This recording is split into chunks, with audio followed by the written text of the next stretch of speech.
This video is brought to you by AKSIAS. Welcome to AKSIAS. నా పేరు చైతన్యదేవ్. ఈ session ఏంటంటే పోటీ పరీక్షలకు ప్రిపేర్ అవుతున్నటువంటి అభ్యర్థులు సబ్జెక్ట్ ఎలా రివిజన్ చేసుకోవాలి అనే అంశానికి సంబంధించి, అసలు ఎలా రివిజన్ చేయాలి అనేది ఒక అభ్యర్థికి తెలియాలి అంటే ఎప్పుడు రివిజన్ చేయాలి అనేది తెలియాలి. ఓకేనండి. ఎప్పుడు రివిజన్ చేయాలో తెలిస్తే ఎలా రివిజన్ చేయాలో తెలుస్తుంది.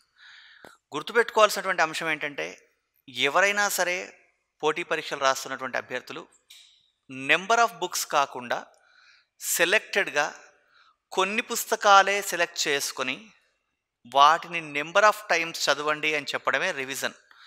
కాబట్టి సింపుల్గా గుర్తుపెట్టుకోండి, ఎప్పుడైతే ఒక అభ్యర్థి తను పోటీ పరీక్షలు రాస్తున్నప్పుడు ప్రిపేర్ అవ్వాలనుకుంటున్నటువంటి పుస్తకాలు కానివ్వండి, మెటీరియల్ కానివ్వండి, ఎంతగా కాచి వడపోసి సింప్లిఫై చేసుకొని సెలెక్ట్ చేసుకునేటప్పుడే తక్కువ పుస్తకాల్ని సెలెక్ట్ చేసుకుంటాడో అప్పుడు నెంబర్ ఆఫ్ రివిజన్స్కి అవకాశం ఉంటుంది.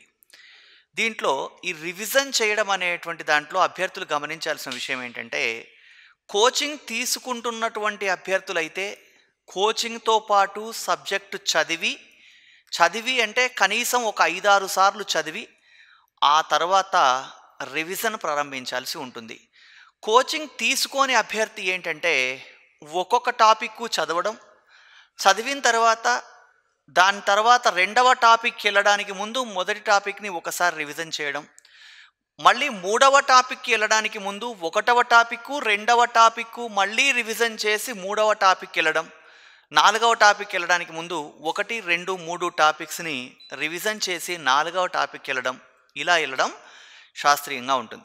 అయితే ఇక్కడ అభ్యర్థి గమనించవలసిన విషయం ఏంటంటే, ఒక 2-3 సార్లు చదివిన తర్వాత రివిజన్ చేసేటప్పుడు ఒక టాపిక్కి రివిజన్కి అర్ధగంట పడితే మళ్ళీ రెండవ టాపిక్ కూడా చదివి ఇంకొక 2 సార్లు చదివిన తర్వాత రివిజన్ చేసేటప్పుడు మొదటి టాపిక్ సమయం చాలా డ్రాస్టిక్గా తగ్గిపోతుంది. అంటే 15 నిమిషాలే పడుతుంది. అలా గనుక సిలబస్లో ఉన్న అంశాలన్నింటి మీద అభ్యర్థికి ఒక ఫింగర్ టిప్స్ మీదకి వచ్చినట్లయితే అభ్యర్థి రివిజన్ చాలా సులభంగా ఉంటుంది. ఇంకొకటి ఏంటంటే, రివిజన్ని ఎప్పుడూ కూడా అభ్యర్థి పూర్తిగా రివిజన్ చేసేసిన తర్వాత కూడా దాన్ని అలా ఆపేయకూడదు. అవకాశం ఉన్నప్పుడు, సమయం ఉన్నప్పుడు ఒకసారి అలా పైన తిరిగేస్తూ ఉంటే మొత్తం చదివిందంతా ఒకసారి గుర్తొస్తూ ఉంటుంది, కనెక్ట్ అవుతూ ఉంటుంది. మనకి ప్రతి వ్యక్తి మెదడులో కూడా కొన్ని న్యూరాన్స్ ఉంటాయట. ఆ న్యూరాన్స్ ద్వారా న్యూరాన్స్ బాండ్స్ ఏర్పడతాయి. ఆ న్యూరాన్ బాండ్స్ మళ్ళీ గుర్తు చేసుకోవడం వల్ల బలోపేతం అవుతాయి. కాబట్టి లాంగ్ టర్మ్ మెమొరీ ఎవరికైనా ఉండాలంటే శాస్త్రీయంగా చెప్పిన దాని ప్రకారం 2 సంవత్సరాల కాలంలోపు మనం ఎన్నిసార్లు రివిజన్ చేస్తే అంత సుదీర్ఘకాలం ఎక్కువ కాలం గుర్తుండేందుకు అవకాశం ఉంటుంది. కాబట్టి ఇవన్నీ దృష్టిలో ఉంచుకోండి. అలాగే రివిజన్ చేస్తున్న క్రమంలో ఆటోమేటిక్గా మానవ సహజంగా కొన్ని మర్చిపోవడం జరుగుతూ ఉంటుంది. దానికి పెద్దగా వరి అవ్వకూడదు. మర్చిపోయినా కూడా మళ్ళీ రివిజన్ చేయడం అనేటువంటి తప్పదు. మర్చిపోయినందుకు కాను ఎవరు వ్యక్తిగతంగా తమను తాము నిందించుకోకూడదు. ఎందుకంటే అన్ని విషయాల్ని గుర్తుంచుకోవడం అనేటువంటిది చాలా కష్టసాధ్యం.